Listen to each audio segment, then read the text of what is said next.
ખેડાની સરકારી જમીનોમાં દુકાન બનાવવાનો મામલો હાલ સામે આવ્યો છે। ખેડાથી હાલ આ વિગતો મળી છે, જ્યાં સરકારી જમીનમાં દુકાનો બનાવવાનો મામલો પ્રકાશમાં આવ્યો છે। સરકાર દ્વારા તમામ દુકાનોને સીલ કરી દેવામાં આવે છે।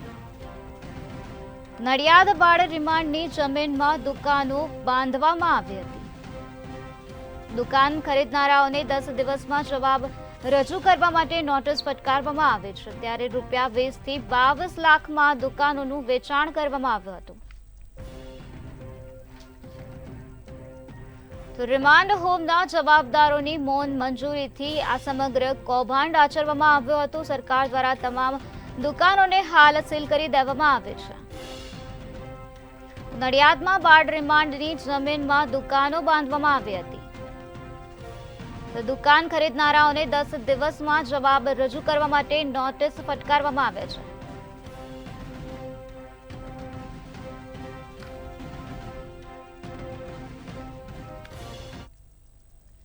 નડિયાદના સંતાના ચોકડી પાસે હાલ એક સરકારી જે જમીન છે ચિલ્ડ્રન હોમ, તેની ઉપર ગેરકાયદેસર દુકાનો બાંધી દેતા સમગ્ર મામલો સામે આવ્યો છે।